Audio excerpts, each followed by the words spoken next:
So hi everyone, this is Jay, your instructor for computer networks. In the previous session, we have discussed what is subnetting and why it is required. In today's session, we are going to see one example regarding to subnet for class C. So let's start. We know that the total IPv4 addresses are divided into 5 classes A, B, C, D and E. Right now we are only interested for class C.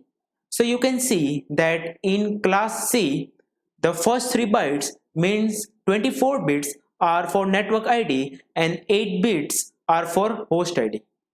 So from the network ID, you will know that how many networks are possible in class C. So how many networks are possible?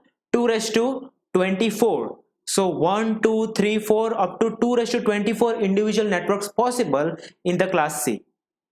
And in one network, how many hosts are possible? So that information you will get from the host ID. So the size of the host ID is 8-bit. So from that 8-bit, you will know that in one network, 2 raised to 8 hosts are possible. Means 256 IP addresses are there. So you can create a network of having 256 devices. But what if I want to create network smaller than that? Suppose I want to create network which has only 128 devices. And in that case, if you are purchasing one class C network, so you know that by default in class C network 256 addresses are there. And if you are purchasing one class C network to create network of 128 devices, so remaining IP addresses will be totally wasted. So that is the reason why we need to do subnetting. So subnetting is simply process of dividing network into smaller parts.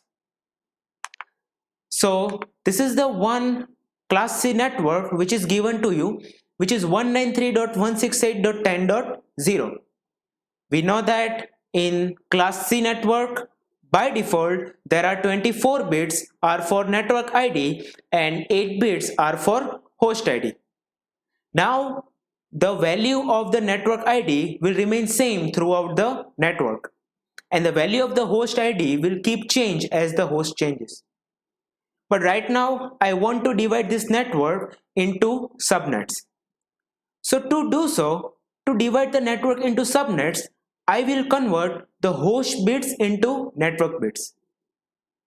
So right now I am converting 2 host bits into network bits. So you can see that number of host bits are changed from 8 to 6. And the number of network bits are changed from 24 to 26. So 2 bits are converted from host to network. So what information you get from the converted bits? From the converted bits, you will know that how many subnets are possible. So right now the size of the converted bits is 2. So you will get 2 raised to 2 means 4 subnets. Let's see the subnet 0. Now I want to find the number of hosts in the subnet 0. So to find the number of hosts in subnet 0, you have to check the size of the host bits. Now what is the size of the host bits? Size of the host bits is 6. So you will get 2 raised to 6 devices in one subnet. So in subnet 0, you will get 2 raised to 6 devices. Means 2 raised to 6 host. Now I want to find first IP address in the subnet 0. So to find the first IP address in the subnet 0, we will set all the host bits to 0. So let's set all the host bits to 0. You will get 193.168.10.0. I want to find the last IP address of the subnet 0. So we'll set all the host bits to 1 and you will get 193.168.10.63. If you have already noticed, the value of the converted bits is remained same throughout the subnet 0. The value of the converted bits is 00 in the subnet 0 and that value is not changed throughout the subnet 0. Now let's allocate the IP addresses to the devices in the subnet 0.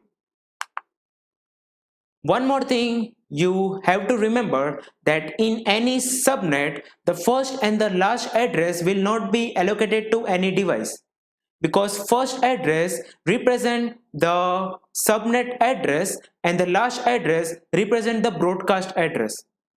So first IP address is the address of the whole subnet, and the last IP address is the subnet of broadcast address.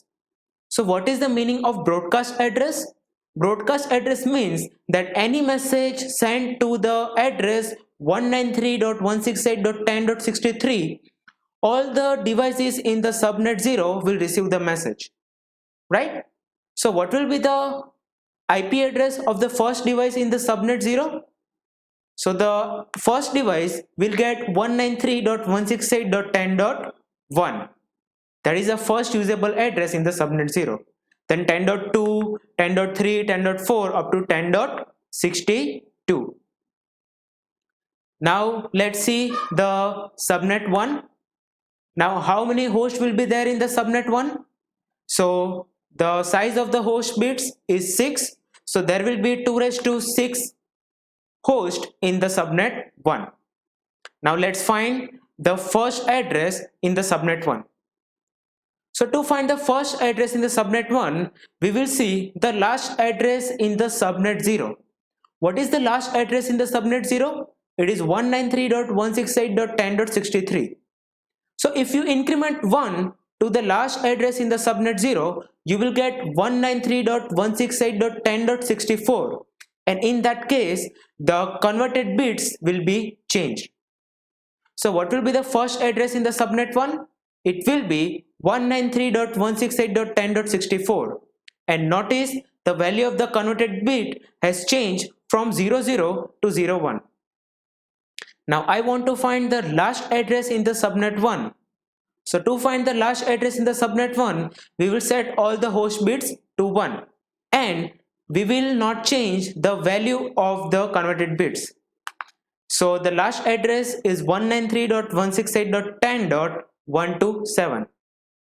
Again, you can easily notice that the value of the converted bits is same, which is 01. Again, first and the last address in the subnet is never used, because first address is for the subnet and the last address is for broadcast address. So let's allocate the IP address to the devices in the subnet 1. So the first device will get 193.168.10.65, and it is the first usable IP address in the subnet 1. Then each device will get 10.66, then 67, 68, 69 up to 10.126. Okay, now let's see the subnet 2. How many hosts will be there in the subnet 2? Now you can easily tell that, sir, the size of the host bit is 6. It means there are 2 raised to 6 hosts are possible in subnet 2. And I want to find the first address in the subnet 2. So now you can easily understand that value of the converted bits will be 10 in the subnet 2. So what will be the first IP address in the subnet 2? So this is the first IP address in the subnet 2, which is 193.168.10.128. And what will be the last IP address? To find the last IP address, we will set all the host bits to 1, but we will not change the value of the converted bits. So you will get 193.168.10.191. Again, first and last IP address are never used within a subnet. So what will be the first usable address of the device in subnet 2? So it will be 193.168.10.129, then 10.130, 131 up to 10.190. Now we want to find the number of hosts in the subnet 3. How many hosts will be there? 2 raised to 6, right? Now can you tell me what will be the first address in the subnet 3?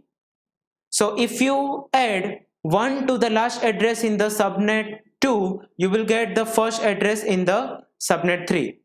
Or you can change the value of the converted bits to 1 1 and you set all the host bits to 0, and you can also get the first address in the subnet 3.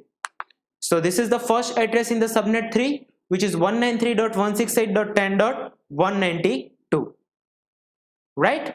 And what will be the last IP address? It will be 193.168.10.255. The value of the converted bits is same. And what will be the first usable address in the subnet 3? It will be 193.168.10.193, and the last usable is 193.168.10.254. Now if you increment 1 to the last usable address in the subnet 3, which is 193.168.10.254, you will get 193.168.10.255, which is the broadcast address in the subnet 3. If you further increment 1 to the broadcast address in the subnet 3, which is 193.168.10.255, you will get 193.168.11.0. So value of the network is changed. Are you getting it? Now I want to find the subnet mask for this example. So to find the subnet mask, we will set all the network bits to 1 and host bits to 0, and you will get 255.255.255.192. So this is how subnetting is done. This is the example that you need to find by yourself. You have to divide this given class C network into 6 subnets, and you have to find the first usable and last usable address in each subnet. So this is it for today's session, and if you have any doubt, you can feel free to ask me in the comment section, and in the upcoming session we will further see more examples for class A and class B. So thank you so much.